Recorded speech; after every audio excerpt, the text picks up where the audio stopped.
Other top story here today. Today marks 1 year since floods devastated neighborhoods like Southcrest and Mountain View. Many homeowners are still picking up the pieces and trying to rebuild their lives. We have team coverage marking 1 year since this disaster. CBS 8's Kelly has it all live in Mountain View, one of the hardest hit neighborhoods to be impacted by this. First, though, let's get to Regina Yarita, live in Southcrest, sharing a look at the recovery so far. And there's also some work still ahead here, right, for folks?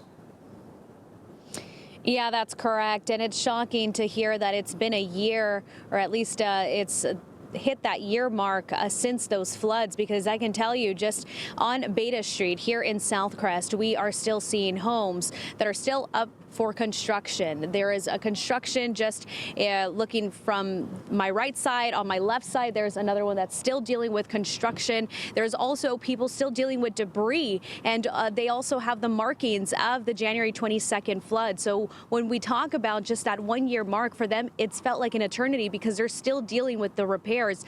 I actually want to bring in some video because I talked to one of resident. His name is Greg Montoya. He helped me tour the flood channel that faces his backyard, and really just standing there in front of the flood channel that's located just behind his house. We really wanted to see the progress. While the city, we noticed that they have cut down most of the vegetation to clear up the channel, we still noticed lots of trash in the area. Last year on this day, there were mattresses, shopping carts, and other debris that clogged the channel.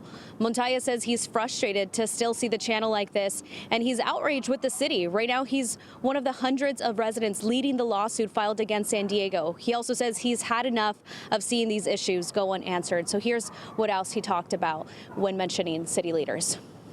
And Moreno got up a couple of years ago and says, oh, no more dirt alleys in my district. There's going to be no more dirt alleys in my district. She has done nothing. And now she's running for county supervisor.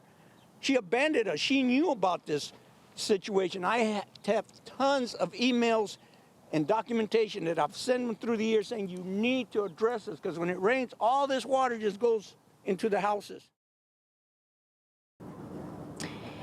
And Mayor Todd Gloria released a statement this week saying, quote, with climate change creating even more intense weather events, the city is working with the people of San Diego to be ready as possible for anything Mother Nature sends our way.